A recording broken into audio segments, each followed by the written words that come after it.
NGN's presentation of the U.S. Open Ultimate Championships brought to you by Elemental Technologies, perfecting the media experience with multi-screen delivery solutions for the modern world. And Patagonia, team sales and discounts for athletes seeking exceptional quality and peak performance. Here in Minnesota for the 2014 USA Ultimate US Open, I'm Brian Jones here with Megan Multenny. We're here for our second game of the day, Seattle Sockeye versus Clapham. Both teams looking for a bit of redemption coming off of losses. Seattle Sockeye losing to their rival Furious George in the first round. Clapham dropping a game to Sub-Zero. Clapham looking to come in and play a bit of a spoiler upset in this tournament, coming all the way from the UK. Yep. And to look at the players to watch here for Sockeye, Matt Rader has been a key cog in that system now for a couple of years. You know, last year he had that injury to his wrist, which kept him out. Still able to come in late in the season and make big plays for them as they made that run into finals at last year's National Club Championships. And he's looking healthy, and he is going to be a big downfield contributor to this Sockeye offense. Danny Karlinski also had a great tournament for Sockeye.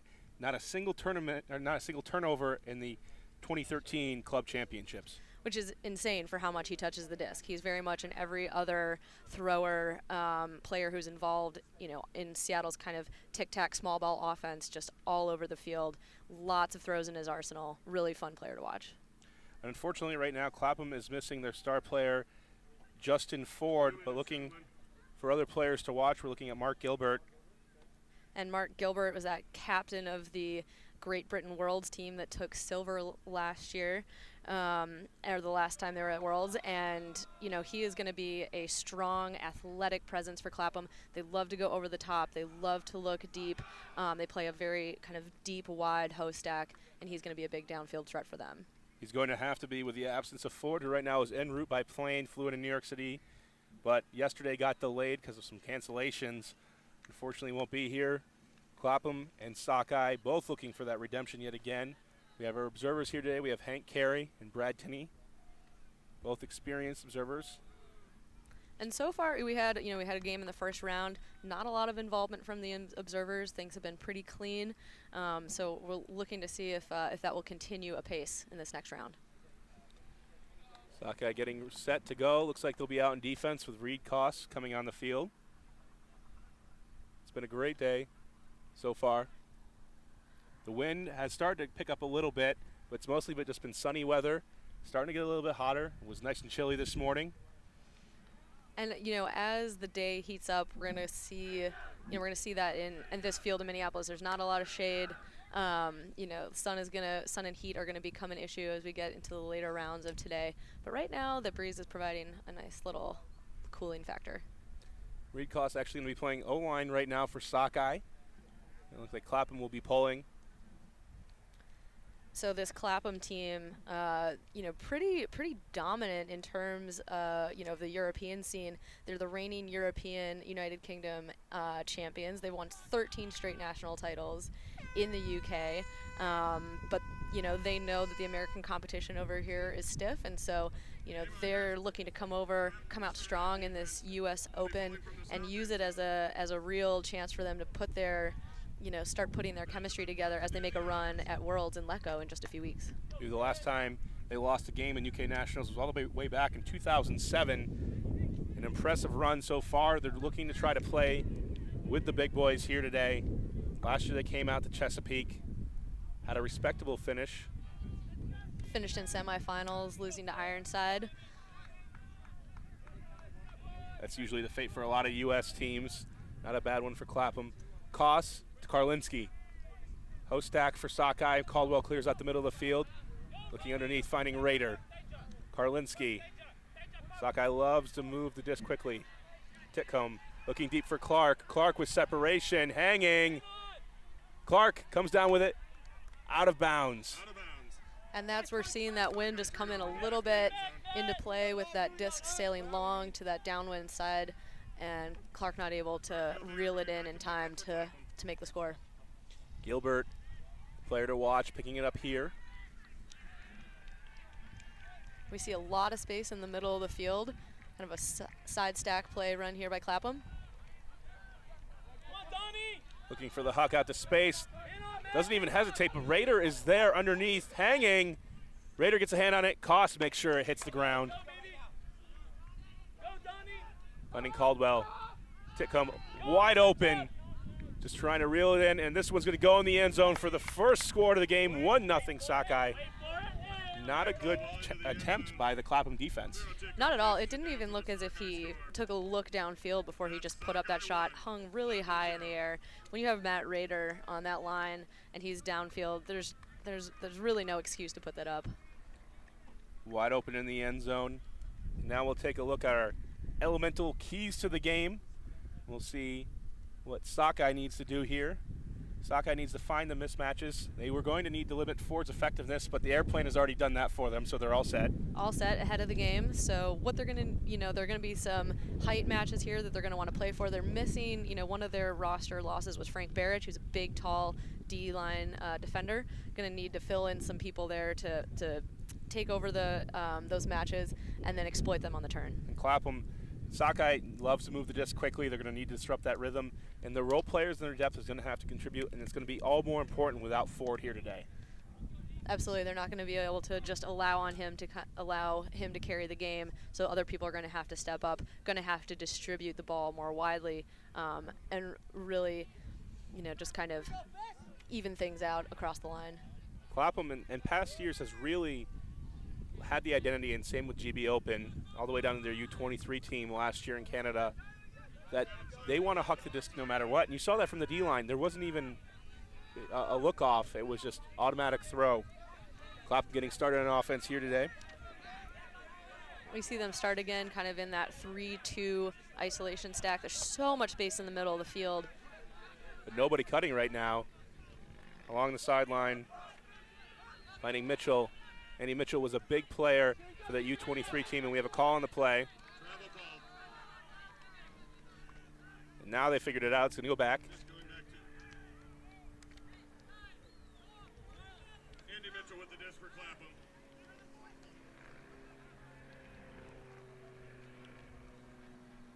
See Tom Abrams downfield. Sockeye looking to play man defense. Both teams coming off of a loss. We thought coming into this that it would be a big four of Revolver, Bravo, Ironside, and then Sockeye. Sockeye, though, dropping a game to Furious George. Clapham may have been that fifth team we were looking at could break through, but they've dropped a game to hometown Sub-Zero. Right, and Sub-Zero, kind of a late addition to this. They were the lowest finishing team from last year's Club Nationals to be at this tournament, tying for 9th place. And so, that early loss doesn't exactly speak well towards Clapham's ability to kind of play in Ford's absence. Mitchell being marked downfield by Julian Hausman. Hausman we saw win a national championship with Pitt in 2012. Right now, Mitchell is a big deep threat. Abrams and a foul downfield collision. Simon off the back of Schumacher. No call on the play, actually. It's going to be a turnover. Definitely contact, but may just have been incidental. Sockeye looking to run to the disc. Kinley trying to fast break. Finding Lynn. Okay. Give and go. Russell, new addition here to the Sockeye team.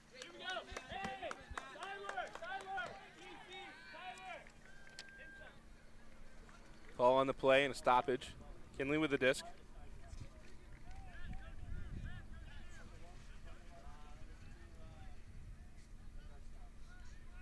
Matt Russell out of Western Washington University. We've seen a couple of guys over the years come out of that. Reed Koss, another one of those players. Nate Castine was one of those guys, a long time for Sockeye. Harkness, Kinley, and fast movement. This is the rhythm we were talking about for Sockeye. And this is the small ball we're talking about. The disc doesn't stay in their hands for longer than 3 seconds. Just little backhands, moving the disc laterally, just taking that first open look. Simon. Not a lot happening downfield, but Sockeye will be content to just keep hitting these little passes. Harkness all the way into the end zone. Flips it to Lynn for the score. 2-0, Sockeye with the early lead. And so this is what we had talked about with Clapham in terms of being able to play at this level with these top 4 American teams. You know, if you come out shocked, you know, by the defensive pressure that's being applied, or you just come out and take deep shots that you're used to being able to do with no pressure, you know, you're not going to get let back into a game by Sockeye. So they really need to take this moment. You know, they're going to be going upwind. If Sockeye is able to get another break here, that spells real trouble for this Clapham side. Clapham last year at Chesapeake, their strategy, and it was surprising that more teams didn't pick up on it, was simply go up the line, get in power position, and deliver pinpoint hucks.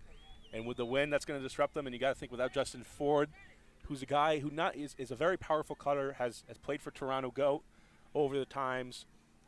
He was a guy that was really had the disc in his hands, making those tough decisions for Clapham when they needed to take the under as opposed to taking the deep.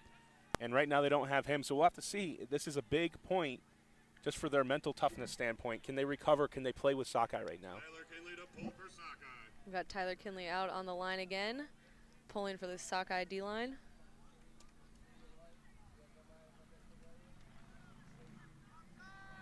Kinley, a University of Michigan alum, as well as Tulane.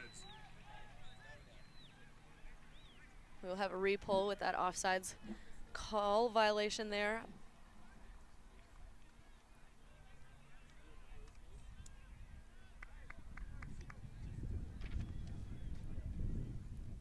(2-0).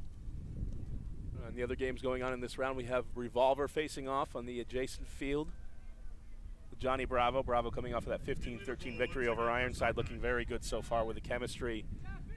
Sockeye trying to use this tournament to prepare for Worlds. Revolver, Bravo, and Ironside are both out. And Clapham lets the pole drop, is going to let this pressure defense from Sockeye set up. You see a lot of players playing underneath so far, trying to disrupt Clapham's rhythm. And Clapham's downfield cutters just look tentative right now.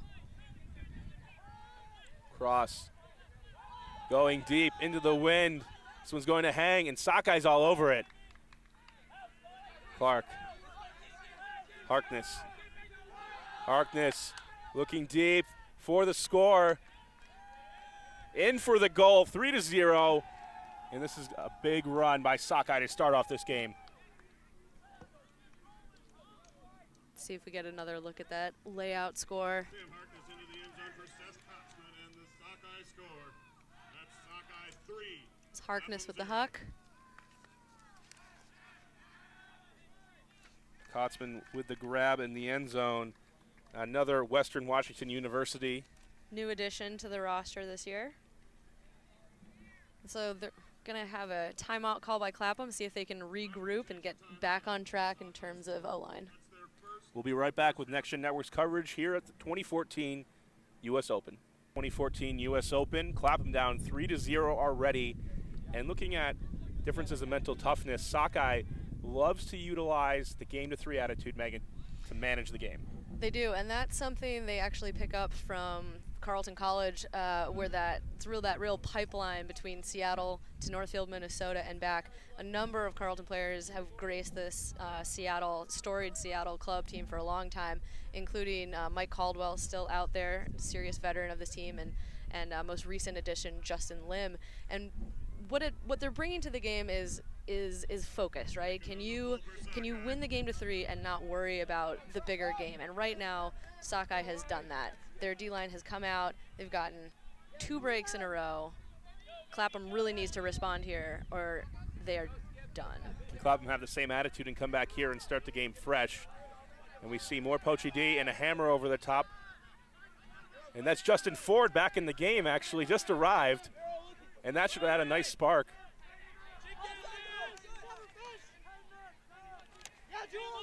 Looking back now, Schumacher. Wilson. And already this is better from Clapham, you know, kind of more decisiveness downfield. Their cutter's beginning to grind a little bit, looking to work it under, not just taking shoddy deep looks. On the sideline, looking for the goal. Ford can't toe the line. Looked like that was going to be a routine catch from Stobbs. Despite the drop, already making a big impact in his first point of the game. Looking up the line, finding Harkness. Harkness to Simon. Looking deep, this one's gonna pop up. Can Clark read it? Clark with the grab, in for the goal, 4-0. And Clapham looked better on that point, but it still ends up in the same outcome, 4-0 Sockeye. Still not enough, and you had mentioned that this was almost the exact look that we've been seeing from Clapham, you know, last year when they were at the Chesapeake Invite, this kind of handler up the line, and then a huck, but now we see it from Sockeye. Sockeye and Clark just has enough separation. David Stobbs is not going to come up and make that play. And whereas we saw in Clapham's huck attempts, we had multiple Sockeye defenders pulling off the back to help with that D. We saw, was that number 23 on Clapham just all alone back there, unable to make the play against Clark. 4-0 Sockeye. Still rolling, but Justin Ford is a big addition to come back now and just could settle them down mentally. What Clapham needs to do is get the 1 point on the board and just get back into this game, establish an offensive rhythm. And it's been difficult to do so far because Sockey's thrown multiple looks. We saw that poachy look, but Clapham said, okay, you mentioned it, the decisiveness. I'm going to come out, I'm going to throw the hammer to the open person. Can't be scared of this team. We've got to make those plays. See Raider coming on the field. It's been a while. Raider playing the first point, saying, hey, put me on the field. Well, when you have your D-line scoring 3 in a row, you got to give some other people a chance to get in there.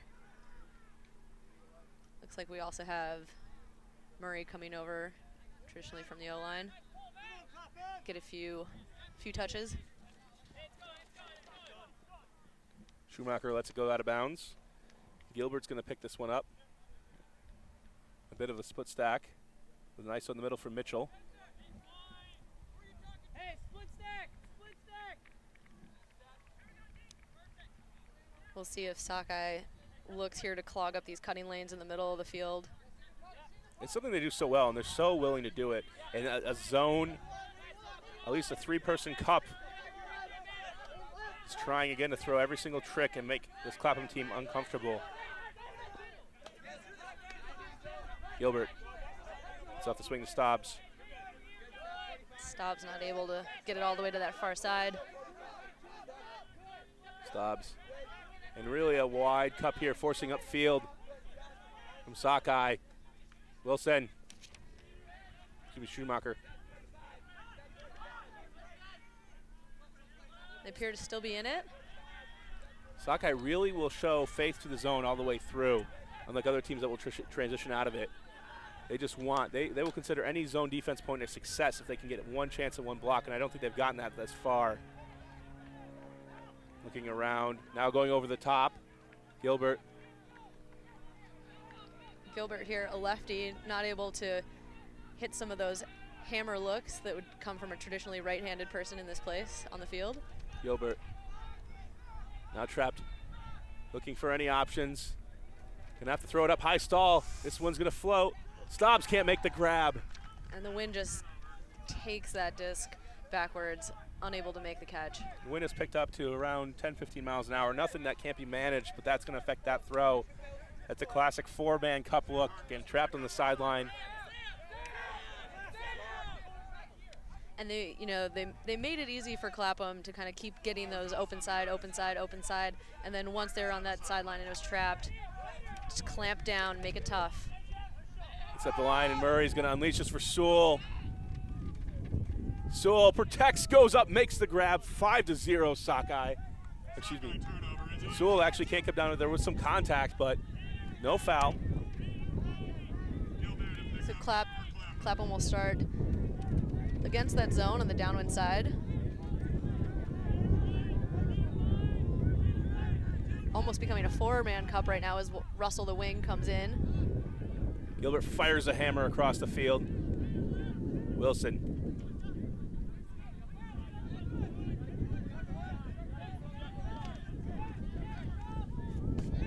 Schumacher. A 3-person cup, a 3-3-1. Raider playing the deep position. The wind starting to pick up more and more.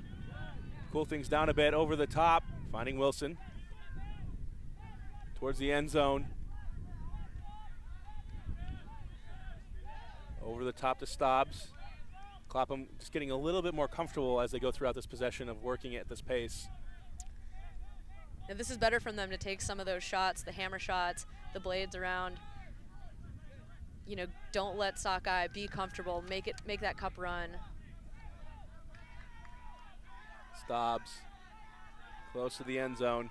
It's the same position they were in last time when that turn, but able to find the dump in the swing. Sockeye still sticking with the zone like we talked about. Switching the force now to trap on that sideline. And they really just work well as a unit. Their dedication to this, you can see Harkness playing towards the middle of the field. They're just not giving any really free options open. Clapham being forced to work this multiple times, and they get on the board for the score to Abrams. Schumacher to Abrams, 4-1, and it was almost still 5-0 if Sewell comes down with that. And that's an important point for Clapham. They, you know, work it up. They throw a lot of throws. They're able to find some rhythm, find some touches, despite a leaping Sockeye cup still over to beat it over the top, and then just kind of an easy little pass. Here you see Sewell's not able to reel that in, and that results in Clapham being able to put their first point on the board. Sockey's just got to be one of the most exciting teams to watch in this game. In terms of the strategy that they play, they're so different. The small ball, it's not like other sports when you're sitting there watching small ball, you're thinking bunts, you're thinking, you know, in football maybe you have a defensive team that they have to play the field position game, which kind of makes things boring. Sockeye is fast, exciting. The defenses are unique every single time they come down the field. It's a great game to watch, and right now they have a 4-1 lead. Clapham, as you said, getting on the board. We'll see if they can settle things down. You have Justin Ford back. You're able to get it done without him too, which is an important thing. So we've got Sockeye's O-line out for the first time since the first point. Danny Karlinski, you know, kind of anchoring that O-line handler set, is going to be missing kind of his partner in crime from the last few years, Chris Kassedner. The two of them have a really dynamic handler relationship, but we've got Justin Lim, Seattle native, real standout for Carleton College this year, back to play that quick ball with Karlinski. And it'll be a true test to how he fits into the roster if they can find that chemistry early on in this tournament. Karlinski, side stack, Caldwell going deep. Back to Lim. Lim to Caldwell. Caldwell just a great hard worker, always cutting, never really stops, takes advantage when you look away so well. Even here at 37 years old, Murray. Call on the play, found the mark by Ollie Gordon.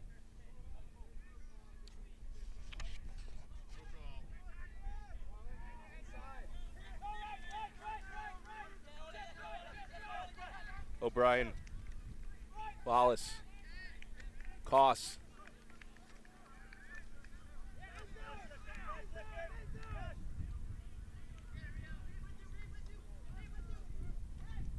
Karlinski. And this is the Seattle movement we're used to, right? We've got Reed Koss, Mario O'Brien coming back into that handler set. Everyone is comfortable back there, able to get behind the disc, get back upfield. It's tough to defend when you move it that quickly, and anyone could be getting the disc at any point on the field.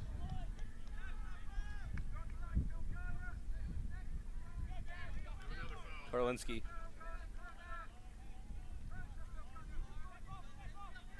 Sockeye looking for the 5-1 lead. Inside break to Murray. Has the flip to O'Brien for the score. 5-1, Sockeye leads.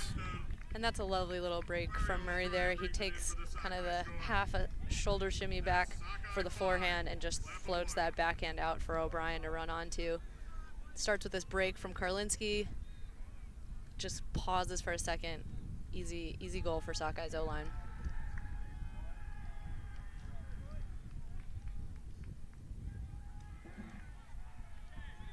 Clapham needs to respond still here with the O-line. It's 5-1. You're able to get an offensive point in, maybe get a break. You'll be able to get back in this game. And we'll see whether or not Justin Ford is back on the O-line. He needs to be strong for this squad, and Sockeye is going to need to match up well They have some of the younger players, new players, or rivals on the D-line. Not Reed Koss, traditionally a D-line player. Matt Rader now playing offense. It's an opportunity for Ford to do a little bit of work. Sockeye rebounding after that last loss, where talking to some of the Furious players, they were saying it just didn't seem like a typical competitive game between Furious and Sockeye, which is weird. They're rivals. First game of the season, you're anxious to get out. Sockeye seems to get their legs underneath them. Much better start to this game.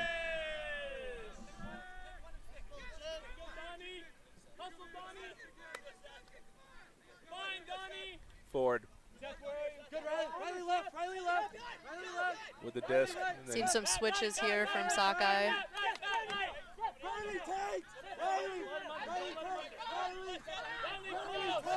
Back to Ford from cross. Now looking at the sideline, finding Mitchell. Looking deep for Ford. Just past half field. Quick give and go, gets Ford near the goal line. Stops. Call on the play.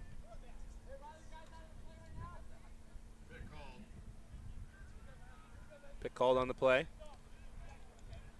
Looks like possession's going to stay. So those switches giving Clapham a little bit of trouble, but able to find the shot just around Tyler Kinley to Ford upfield, which puts them in a much better position. That's the disadvantage that you're going to see from the switching in the 5'7" Kinley versus the 6'2" Ford. You're going to want to take that shot deep. Up the line for the goal. Clapham getting in a bit of a rhythm, 5-2. Sockeye still leads. Wilson into the end zone for Ron Schumacher in the Clapham score. That's Clapham 2, Sockeye 5. And so that's better from Clapham. We see, we're going to see on the replay here, Ford able to make things happen. Little open side, open side. Just open for the goal, but better from Clapham. What we know where they're most dangerous is when they can really work that deep post stack and be just as comfortable getting those big yardage gainers for unders as going deep. And right now, looking a little tentative with the switches, which is a smart move by Sockeye. But like you said, when you wind up in those height mismatches on account of it, able to exploit that and hit your best player downfield, putting yourselves in a good position, to take this upwinder. It's a great awareness by Ford. He comes in on any other team. I think Ford is going to be a cutter, but for this Clapham team, he's got to be Mr. Do-It-All. He's got to be the one who starts out with the disc, makes the right decision, and then there in the switch, Kinley ends up on him. So he's saying, "Yeah, I'm going to go deep and cross." Hits him just well enough, gets it going, provides some space. We'll see if Clapham's D-line can help get them one of those breaks back. Murray underneath, finding Rader.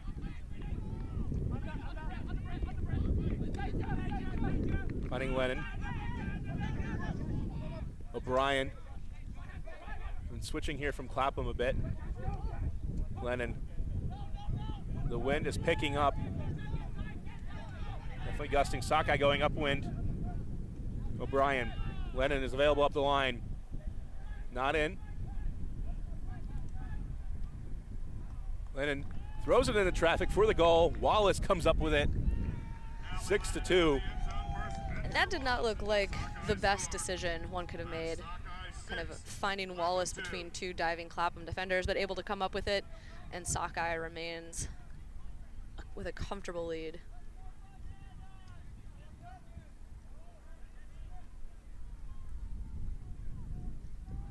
Wallace able to box out his man right in front. A little bit of contact, makes the play. I think if you're Clapham, you have to focus here on this offensive point. But if it's 6-3 and you're going to trade out to half, that's going to be too much of a deficit to overcome. You got to look at taking timeout soon and getting a couple of points back as soon as possible. Loading up those lines. Or even here, if you have a zone to go to, Sockeye go upwind, even downwind. I think Clapham is something they've said they've struggled with in the past has been kind of evolving through the game. Like, how can they adapt and make defensive changes and kind of always stay one step ahead? And starting, down 3 breaks, you're going to have to make those changes to even get back in this game. And so when they decide to pull that out, I think it's always better to do it before half. They'll be starting on O out of the second half, so you got to get those defensive change-ups kind of in before we take it to half. I know that they're able to get some competition over in the Euro Championships, but regardless, Clapham, when you win for 13 straight years in your national tournament, you're not forced to change that much. I mean, when they played the last 2 years in the Euro Championships, 2012, 2013, they were not scored on in double digits ever. You know, when that's what your competition looks like, you can get comfortable, and it can be hard to make that mental switch to playing American teams where you're not going to have that kind of gap. And here we just see an easy drop right in and out of the hands. Abrams looking upfield. Kotzman now with a disc for Sockeye. A shovel pass to Simon, calls a timeout. 6-2, Sockeye leads. We'll see if this timeout can work out for Sockeye, if they can capitalize on it and extend their lead to 5. This is next of the 2014 U.S. Open.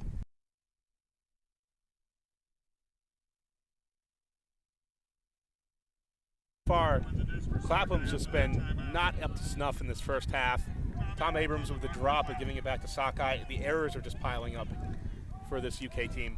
You know, and they only can afford to come over to compete against Americans every so often.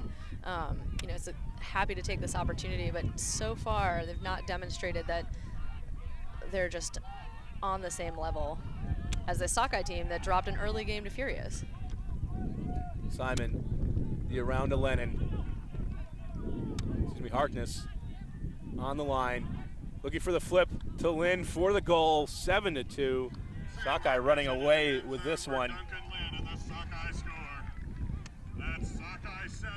Clapham will have the chance to score the down winner to prevent Sockeye from taking it to half right here with a 6-point lead. But they're just gonna need to clean it up. You know, the unforced errors have really been a huge detriment to this O-line and to finding any rhythm and to finding any confidence. And it can really be a downward spiral very quickly, which we're seeing here. 1 point away from half. Sockeye could really just put this game away right now. The wind is picked up. Clapham, though, has to get their offense going.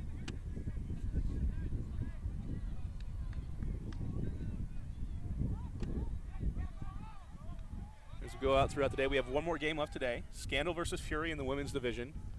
Tomorrow we have another set of great games. We'll see how Revolver and Bravo are doing after this halftime. We'll check up on that one. This is Next Gen Network's coverage of the 2014 U.S. Open. I'm Brian Jones here with Megan Molteni. Checking on the pole for Sockeye.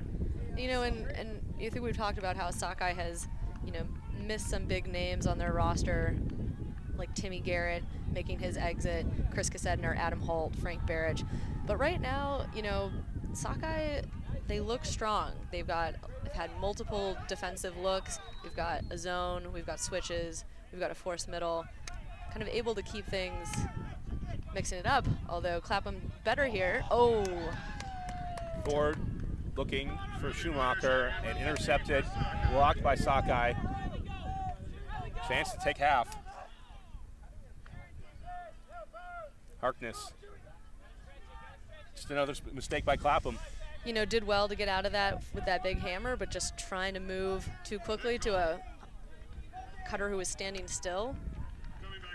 And that flying defender just able to come by and get the block. Disc is coming in on 1. Sockeye looking to take half. Looking back for Kinley. A little of a hairy situation. Able to get out of it.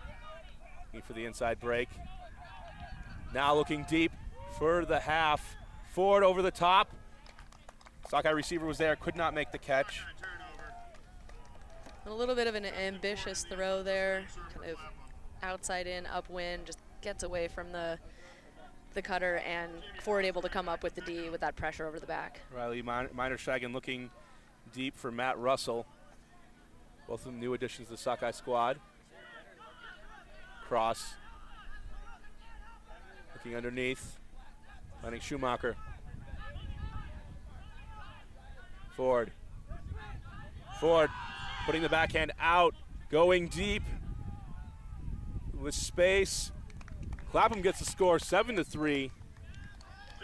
And that's much more the Clapham I think we expected to see, kind of with Ford's return. Him able to get behind the disc, them able to stretch it, one cutter in isolation. Same third huck, but Ford able to put it just where it needed to be. And Clapham able to get away with one more without ceding half. 7-3. Sockeye still up.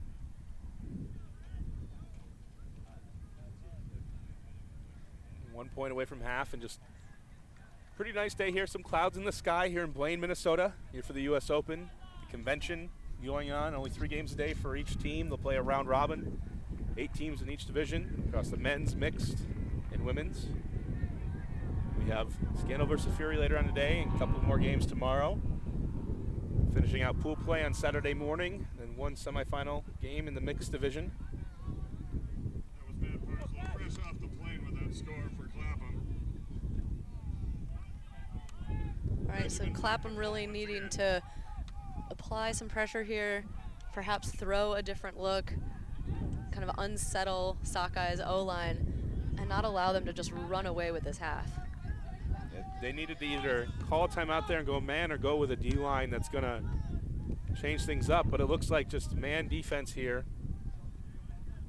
Karlinski looking deep for Rader against Ollie Gordon, and this one's out to space. Can Gordon catch up?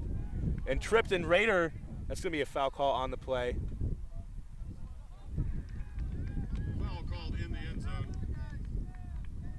Rader will get that disc on the goal line, assuming it's uncontested. This is unfortunate. They're both trying to find the disc over their shoulders. A little bit of contact. They both trip, but it is a foul, and Rader will take the disc on the line. He'll put it in play just outside of the end zone.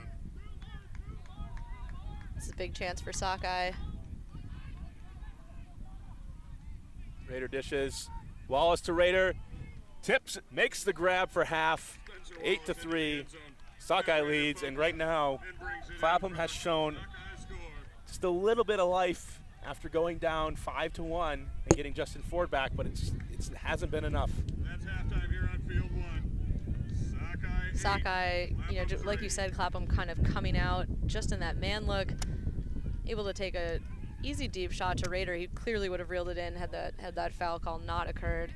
And despite the tip, able to make the final catch on that play. Clapham goes into the half, down by 5. We'll see if they can mount a comeback here. This is Next Gen Network's coverage of the 2014 U.S. Open. We'll be right back with second half action. Back here in the 2014 U.S. Open, Sockeye leading 8-3 over Clapham. Not been a great start for Clapham, down by 5. Wind picking up here in the pull from Sockeye.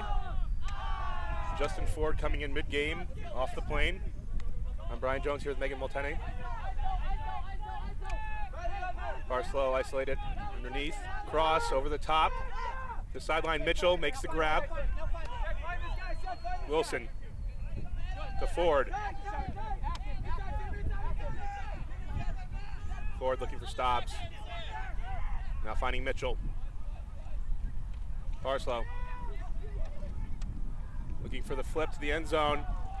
Finding Wilson. Clapham gets in a little bit of rhythm. They're going to need that in the second half.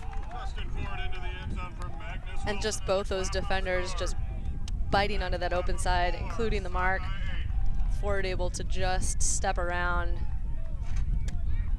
Easy breakthrow for the score. You know, at this point, Clapham's got to be thinking, you know, maybe this game has gotten away from them, but they have to be able to get something out of it. This is a team that is looking to go far at the World Championships in Lecco. How do they turn what's been, you know, very much kind of hand over the self-destruct button the whole first half into something that they can use going forward, right? They have to learn from this game. They have to do better. And what adjustments can they make to not just have this game just be a throwaway that was for naught? In past tournaments, Clapham has brought to these American tournaments less numbers, not a lot of depth. They have at least 20 players here today. And they have the depth to go ahead and run hard in this game and not worry about the next one as much. And you have to wonder, too, did they come in after that Chesapeake a little bit overconfident, saying, you know what, we're going to do well, let's not worry about it, and not pick up the intensity early on or the focus? Well, this will be certainly a real awakening for them if they expected to come here and be able to just cruise through these tough pool play matchups. Be very curious to see if they can turn things around headed into tomorrow. It is a long tournament. They will see some of these teams again in bracket play. Can they do better next time? Lim puts it out to Titcomb. A beautiful, no, not a beautiful throw. Out of bounds. Looked like that one was going to sit. Didn't have the best view here. Clapham with an opportunity. And that was Justin Lim's actually first time getting the center disc. Definitely an aggressive first look, but just not enough touch on it to keep it in bounds. Titcomb had lots of yards, and now Clapham will get a chance to counter. He'll put it in play from the cone. Barron looking underneath. Funk. Johnson. And we're just seeing some of these D-line players really touch this for the first time this game. Harris. And Harris had a very quiet first half, but he is a very athletic presence on the field. If he can get more engaged, make things happen for this Clapham team, they'll have a better chance at getting some of these break back. You see them taking their time now, looking at the decisions downfield, showing a little bit more of patience. Barron. The Funk. O-stack. Only two cutters going at once, and really stagnation. You can see that they're used to getting their first look. Harris looking deep. Barron comes down with it through a few defenders. Ooh, Karlinski didn't look like he even was going to go up for that. Saw Titcomb coming in for the help D, and just misses it and able to clap catch it for the goal. Going upwind, Harris says, okay, we've had enough time, dump swinging it. I'm going to try to hit Barron, and then a push off, not called by Karlinski. He kind of just stands helplessly, watching that disc ease into the hands. And not so fast, it's 8-5. Sockeye's got to go score in an upwind. This is a great time. So that was definitely better from Clapham's D-line cutters, but like you said, just real moments of if that first look didn't go off, just no one cutting, people hanging out in those lanes, and able to really make something out of nothing there with Harris finding that under and slipping out that huck to Barron. But they're gonna have to do better than that to come away with another break off of another Sockeye miscue. A roller pole here. Oh. Gets it out the cone. Hopefully we will now see that new defensive look we've been waiting for from Clapham. Even so here, it's a great start. Gilbert on the mark. You have Sockeye trapped against the sideline. O'Brien picking up the disc. Still a man defense. Sockeye gradually spreads it out. Lennon, Titcomb, O'Brien, Murray, and then small ball leading to the big hut potentially, but lots of space to work with. O'Brien calling for the end zone set. Murray to Lennon. Koss over the top for O'Brien. Donnie Clark reeling it in for the score.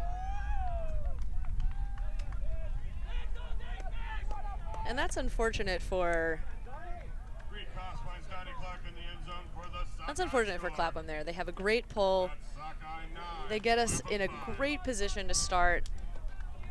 You're going upwind. You're on that back cone.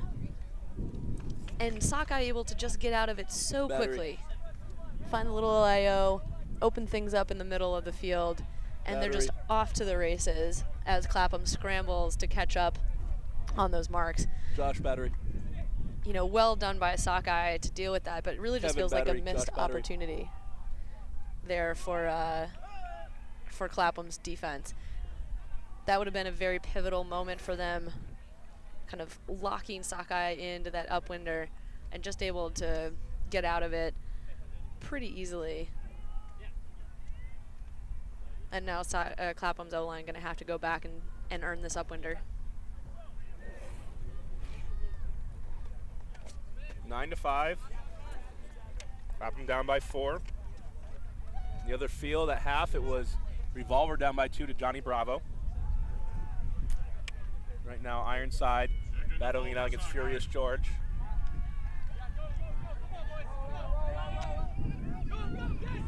And Sockeye pulling the same trick, getting it out of bounds on the cone. I don't think they're going to let Clapham get out of this so easily. Davey Cross picks up. Opponent in play from the And cup. here comes the 4-person cup from Sockeye. Over the top, finding Ford.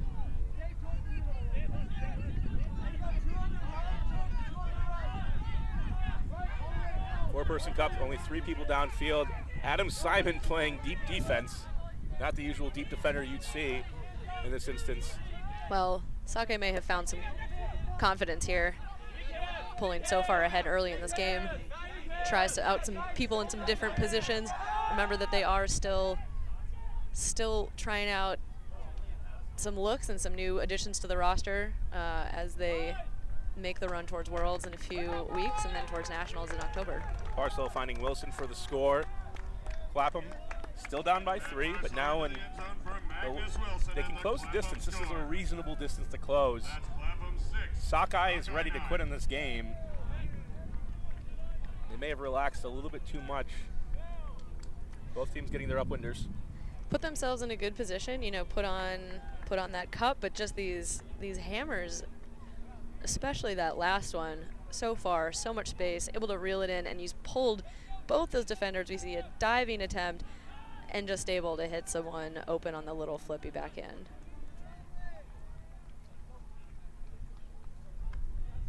Right now it's really just been a few of Clapham's O-line players making those big pinpoint over the top throws to keep them in this game.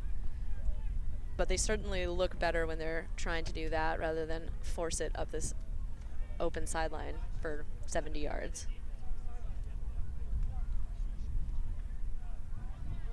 Sockeye looking to continue leading this game. On the O-line, we have O'Brien, Caldwell, Wallace, Titcomb, Karlinski, Murray, and Lennon. O'Brien fielding the pull. Lennon looking for Wallace in isolation. Good defense starts out, but Wallace able to come around. Looking for O'Brien. Fakes downfield. The defensive pressure here stepping up a little bit for Clapham, but Sockeye always has that relief valve available. Just able to get around and get the reset. Indeed, but they didn't get either of the first looks they wanted off that isolation play.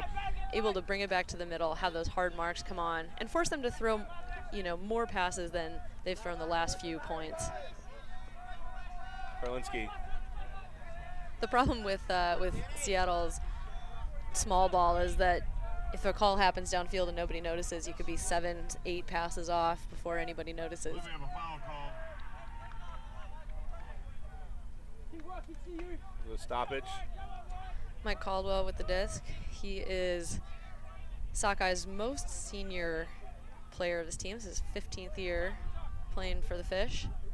It's quite a tenure, and you know he stays a top contributing member of this team through just a lot of hard work. His training regimen is intense.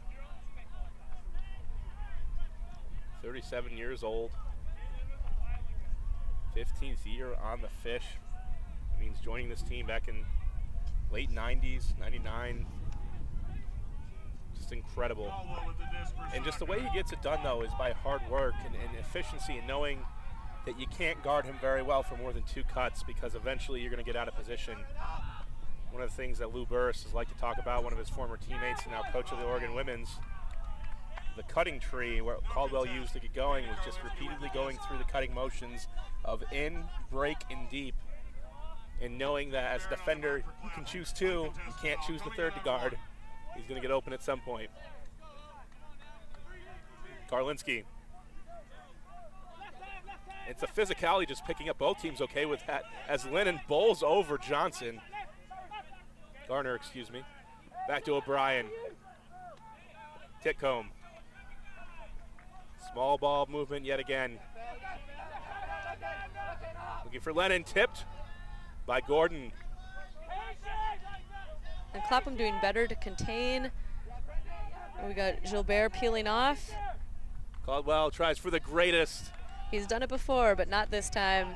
Right into the ground, and Clapham is running with the disc. One of those iconic plays on the Ulti Village highlight reels.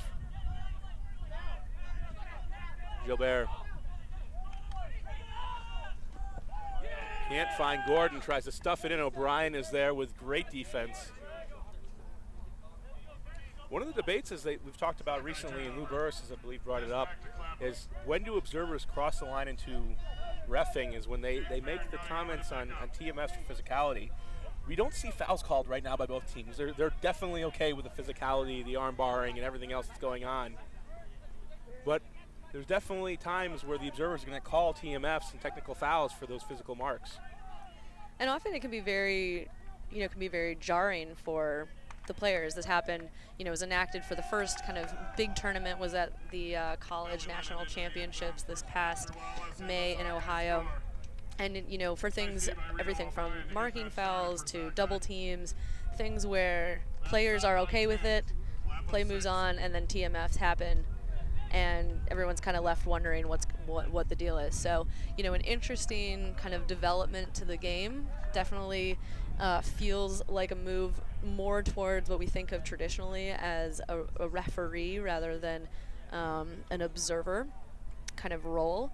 But interesting to see how that will affect the play, certainly in games like this where we see that physicality piece. Sockeye able to score there, now takes the timeout, and we'll be right back with the remainder of this game. U.S. Open 2014 on Next Gen Network. Back in Blaine, Minnesota for the 2014 U.S. Open. I'm Brian Jones here with Megan Multeney. Got ourselves Sockeye up by 4 over Clapham. Hey, John, can you bounce? Clapham started off this game poorly, down 5-1. But now the deficit's much more manageable. They need their offense to hold. Megan, what does Clapham need to really change here in order to get back in this game? I think we saw glimmers of it in that last defensive point, kind of more physicality, more pressure than we had seen from them. It seemed like they had been kind of taken aback by Sockeye initially, how quickly they moved the disc, how often they're able to be comfortable with lots of little throws into space. And, so a better job of containment. If we can, if the O-line continues to hold, the D-line needing to... And we have a deep shot right here from Clapham. Schumacher comes down with it. The wind has died down a little bit. Wilson in for the goal. Clapham responds. Schumacher into the end zone for Magnus Wilson. And the Clapham Just score. a great deep shot. That's what they like to do. Good to come out of that timeout and just kind of have a plan and execute. The O-line's going to need to continue to hold. The fewer throws they need to throw against this high-pressure Sockeye D, the better. And we know that they have the throwers and the physicality to bring down these deep looks. They had some really shaky execution in the first half, but now that they've got their confidence back, they're definitely doing better technically. On the other field right now, we have Johnny Bravo up 11-7 on Revolver. Sockeye up 10-7 here. Wind starting to gust again. 10 to 15 miles an hour. Sockeye in the dark. Clapham in the white. So both teams able to continue to go back and forth and score their upwinders. And, like we were talking before that score happened, Clapham needing to both keep up that physicality and that pressure, but also to offer some different looks. Sockeye can be so comfortable just playing the disc in small spaces. They can always find that release valve, people coming back into the handler set. Something's always open. And so forcing them into, spaces where they feel less comfortable is something I'm really hoping to see Clapham do here. They appear to be just be in man. I would love to see something different from them at some point. And we'll see if it's sooner rather than later. There really hasn't been a change here on the defensive side. Really trying to give their defensive players an opportunity. Finding Murray underneath. Karlinski gets going upfield. Now Lim in the reset mode, changes his cut up the line.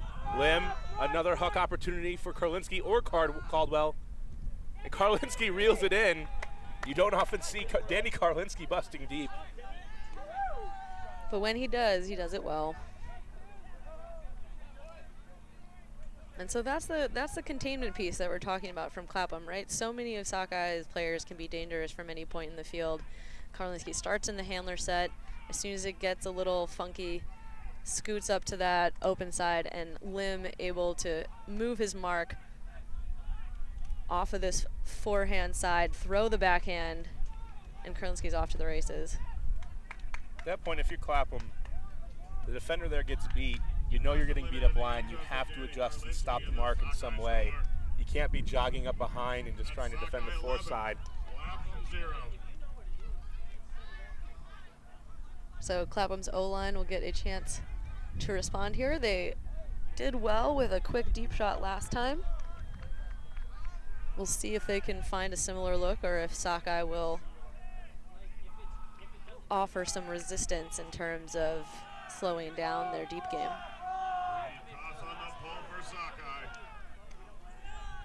Reed Koss now with the pole. Has been playing a lot of offense today. Usually a defensive standout. One of the backbones that got Sockeye to the finals last season. Stops.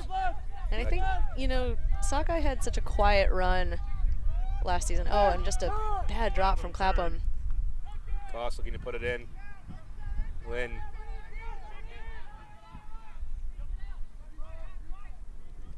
Simon.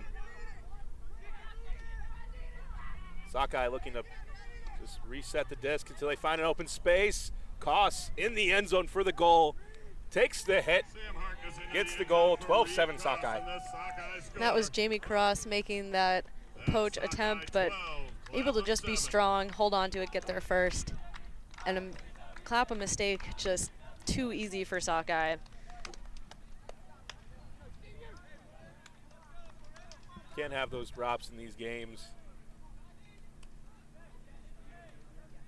Saw one earlier by Abrams, now Wilson. Have to be able to fight through the defensive pressure. So like we were saying before that point, Sockeye had a very kind of quiet run up all the way to finals last year. That was their 5th finals appearance in recent years. And, they, like you said, players like Danny Karlinski to have a stat like having no turnovers at nationals all the way to finals, that's some real world-class talent right there. And in terms of how do you grow from that and really build for the next season, they clearly have a nationals title in their sights. But I think for Sockeye, how do you not let games like this, how do you finish games like this? How do you not let a team hang around? You have to take every point as an opportunity to get better. And right now, still up by 5, but it could be much more at this point. Disc is centered, cross. His zone look here. A zone-to-man matchup, just a lot of switching by Sockeye. It's really going underneath and sagging off the handlers. Still wide open in the middle of the field, not much movement. Ford. And another drop by Clapham. Kinley looking for Chen right away. Throws it away.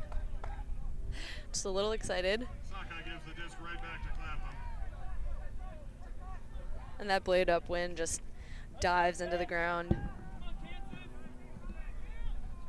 Stops. So Clapham's defenders or cut downfield cutters not dealing well with these switches.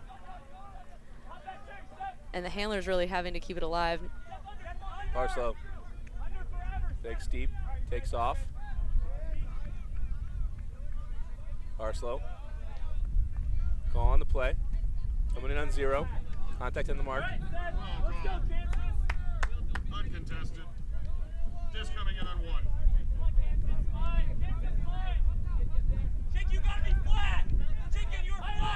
Parslow in the space, fighting Schumacher. Call on the play. Pick. A dicey throw keeps Clapham's O-line alive here. Got 4 deep. Swing back to Cross. Cross puts it up. Parslow, Simon giving chase. Parslow can't make the grab. Clapham can't get a break. Turnover. And he had that matchup with Simon beat, but just goes up earlier than he has to, just in and out of his hand, and Sockeye will get another chance. Kinley. Kinley looking deep for Sewell. Cross giving chase. Cross tips the D. Sewell doesn't give chase. Jamie Back to Cross with the Clapham. D for Clapham. Clapham's cutters really are going to need to grind here, really create more opportunities, less stagnation. Pickup. Clapham makes a lot of this GB Open squad that we saw at Worlds that got the silver medal against the U.S. And in that game as well, they had a lot of drops looking for Ford deep. Ford reels it in for the goal. Clapham still down by Ford. And despite a number of just unforced errors, Clapham able to come back Justin and Ford take that 0 chases it point. down for the Clapham score. That's Clapham 8. Sockeye 12. Clapham still down by 4. Sockeye needs 3 points to put this one away. And you've seen good plays by Clapham. They have athletes. They can get it done. But just either the consistency isn't there, whether it be drops or throwaways. They have not been able to play up to this type of competition. Yeah, I think that part of that is, you start this game, you're missing your best player, you're coming off, a loss from the first round, and you're just a little bit shell-shocked. And so your throwers who have those throws, who have those breaks, they're just not taking, those looks. Your cutters are a little tentative. You don't want to, put yourself out of position. And against a team like Sockeye, you're just not going to come back from that. And as we're seeing here, despite their O being able to trade out, they remain 4 behind. And unless their defense can pull out a little bit of magic here, I think Sockeye's going to be content to roll through the last bit of this game. Lim to O'Brien. Now a little bit poachier here from Clapham on those handlers. And turnover from Sockeye. And some contact. Gilbert. Going to pick up the disc and just catches Lennon's shoulder right in his face.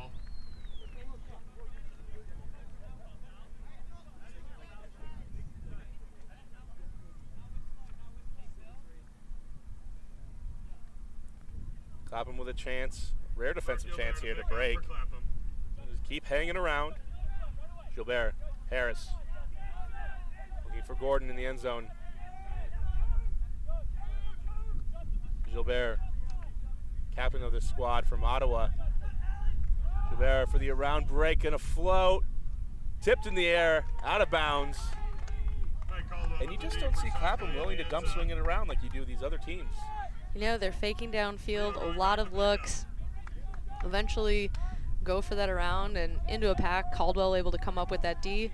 This is a better D look from Clapham here. You had some poaching, forcing the the Sockeye handlers to be on the run, force that turnover, but just don't take advantage. Wallace. Murray. Murray looking deep for Koss. Gilbert trying to run it down. And Koss is going to make the catch uncontested in the end zone. 13-8 Sockeye. Sockeye And despite the attempt by Ollie Gordon to block that huck there, jumping into the lane, able to get off a nice high inside-out backhand, and Kosh just runs it down.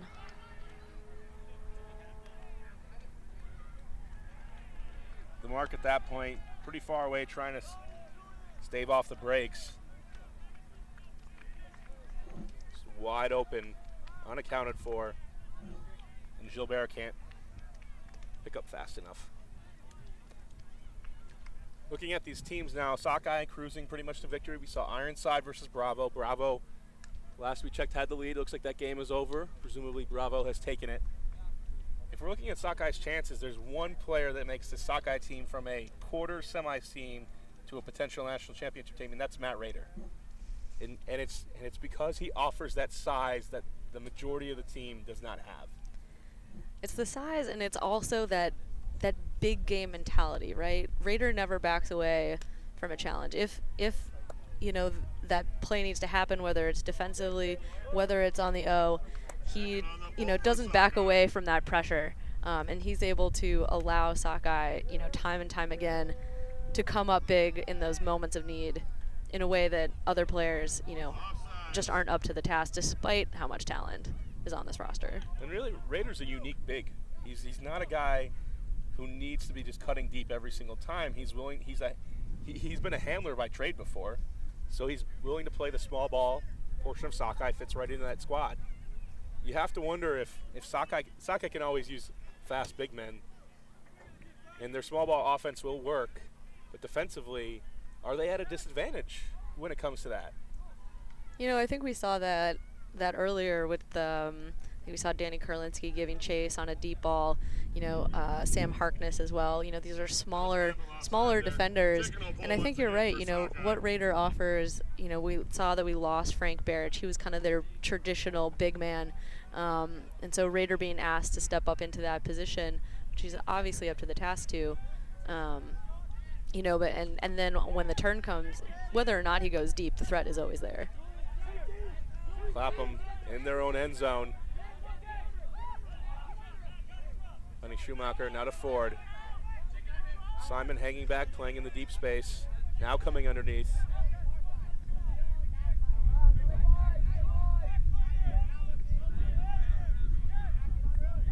Schumacher. Just not much movement downfield. Ford going deep, looking for Parslow. And this one's going to go and drift out of bounds. Clapham turnover. See Parslow again looking for that huck look off the far side of the field. Had his man beat, but throw just not staying in bounds. It's interesting to see the transition that Sockeye has made to the small ball, because when they were winning championships in the recent runs in the 2000s, they would sometimes go with the four-handler look with three cutters downfield when it was Chase Sparling-Beckley and Alex Nord doing the job. And Mike Caldwell, who's not short on size by any means. But you see those, and a Clapham D here off of a miscue will give them the chance to get it back, and Clapham will take the downwind score after all.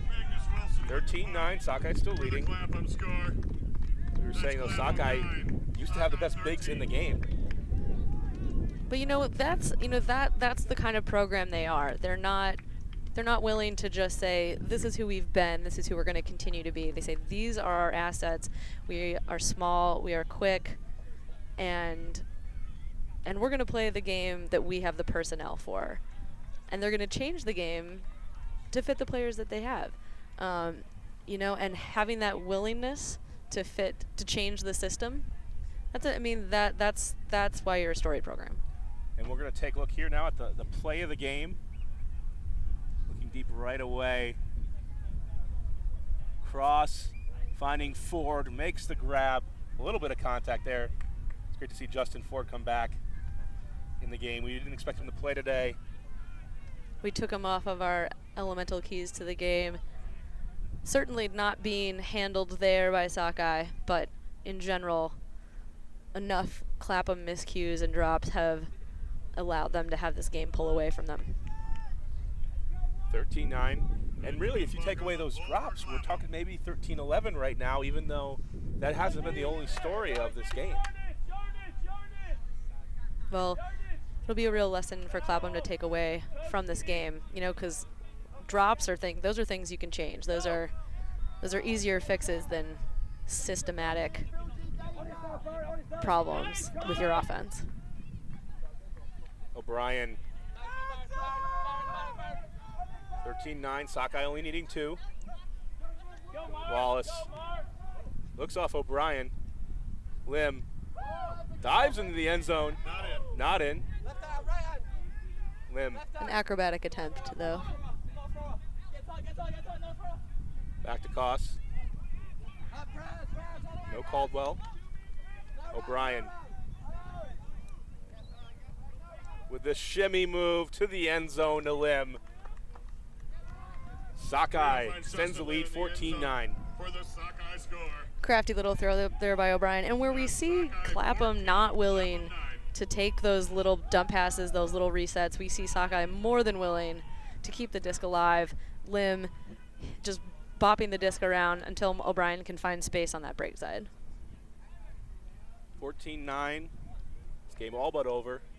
Need is an incredible comeback by Clapham. So despite Lim's attempt to get in with the diving layout,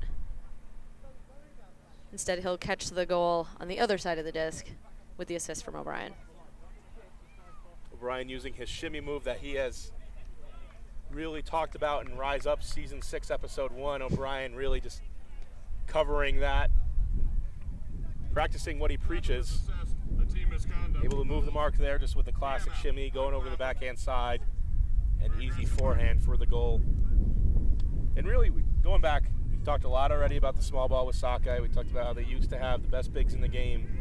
And I got to point to the transition period, I think that was 2011. At one point, we were sitting in that season. They had brought back Alex Nord and Eric Dosberg, who's going to be playing with them for Worlds, from the Netherlands. The Kraken. The Kraken. And they were up on Revolver in that tournament, and they had 1 point away from going to the finals and perhaps securing a berth at nationals. Instead, they lose that game in heartbreaking fashion, lose to Furious George. They don't even make it to the game to go. And then the next year, they kind of unveil this small ball, quick movement. We have small guys. Let's make the transition. Hammer to Mitchell. Movement by Clapham. Wide open is Ford in the end zone for the goal. And once again, that hammer opening things up for them, allowing Clapham to get numbers and just easily find the goal on this backhand side. 14-10. Sockeye just needs one offensive possession to put it in.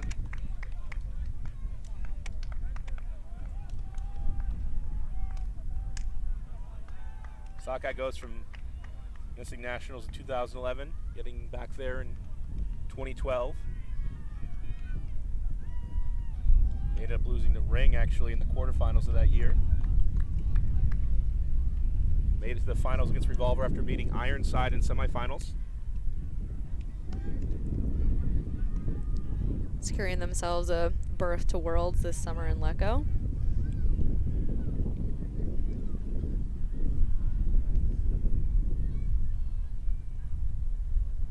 Next game up in the women's division, Scandal versus Fury. It's going to be a rematch both of last year's U.S. Open Women's Final and the Club National Championships Final. In that first contest, Fury got the best, but Scandal had the last word, winning that national title, and we will see them up later today. It's going to be a great game. Lim. Wallace in isolation. Harris giving chase. Caldwell now. Sliding grab. Murray. Lim. One more to put it away. Lim.